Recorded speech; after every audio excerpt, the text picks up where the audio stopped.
The classic adage of too much of a good thing is something that continues to be proven correct time and time again. Much like westerns coming and going, or the recent wave of superhero fatigue, which is something I personally haven't been hit with, but what I have been hit hard with lately is multiverse fatigue. About this time a decade ago, multiverse stories were my favorite kind of fictional story.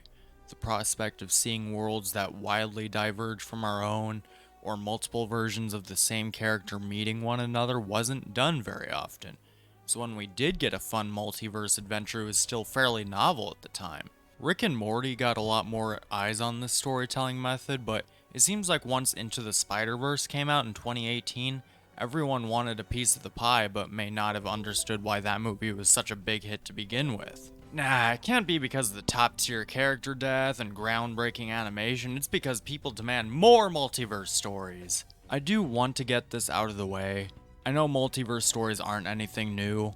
Comics have been doing it for half a century, and Lord knows how many stories we've gotten over the past several decades.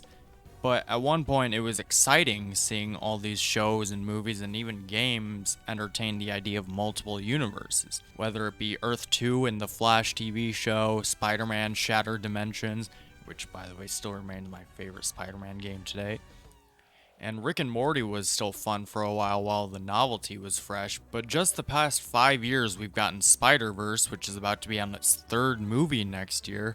The Arrowverse had its big Crisis on Infinite Earths event a few years back. The Flash haphazardly used it to put an end to a dying franchise, while somehow egregiously misunderstanding how the multiverse and time travel work. Invincible is adapting their big multiverse arc for season 2, though to be fair, that is adapting the comic accurately, so I can't give them too much flack for it. The MCU is going whole hog on the multiverse, and now it's what this entire Kang saga revolves around. Even Transformers Cyberverse had a pretty heavy emphasis on it. Oh well, it's fine. I'll just watch something a little more mellow and slice of life like My Adventures with Super. Oh, come on! Okay, maybe I just need to lay off superhero stuff for a bit. I hear Everything Everywhere All at Once is really good. And it's a multiverse story. Fantastic. Well, still really good, so I guess I can't complain too much. Even the comics are feeding into it way too hard lately.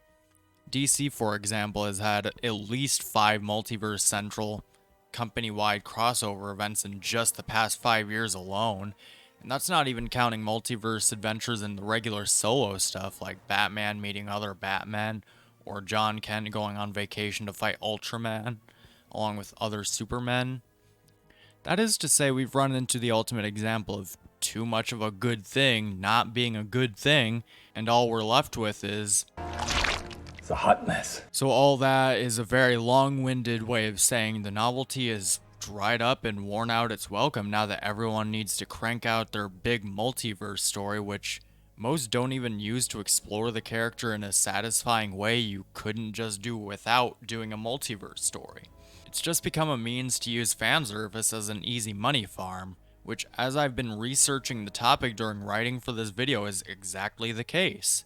Sure, sometimes someone will come in with a unique vision that happens to be a multiverse plot, but the film industry as a whole is openly admitting to using it just as an easy way to cash in on our nostalgia. If you think about it, does seeing Uncanny Valley zombies of Christopher Reeve or Adam West elevate The Flash in any way other than a misguided attempt at fan service? I loved Spider-Man No Way Home, but I can't say with certainty that you absolutely needed all the villains from previous Spider-Man movies back along with Tobey and Andrew for any reason other than to appease angry fans, and the MCU's aforementioned issue of putting all their eggs into the multiverse basket. You easily could achieve your goal of bringing him back to square one and erasing everyone's memory of his secret identity without making it a high-stakes multiverse story. I think lately the only projects to really use the concept in a satisfying way are the Spider-Verse films and Everything Everywhere All at Once. The former using all these alternate spider people to really explore what it means to be Spider-Man, and the latter using it as an elaborate metaphor for the internet, making the director feel like the world is just everything happening all at once. as well as the central theme of how impactful kindness can be despite it feeling like nothing matters in all the chaos. Messages that actively benefit from the multiverse setting rather than using it just for set dressing or empty fan service. Now, this is the part where I'd offer my insight on an alternative method, but I don't really have an interesting answer other than not to do multiverse stuff for a while. Now, I realize that seems blatantly obvious, and I can already hear you guys saying no Scrap. Sherlock, but yeah, really the only solution I can think of is to just lay off multiverse stuff for a good 2 or 3 years at the very least and let nature heal for the time being. Much like westerns during the 60s and 70s, or how every notable movie studio absolutely needed to build up their big shared cinematic universe with whatever properties they had the rights to during the 2010s. This is just the latest trend to be milked until it's just a dried up husk of its former self.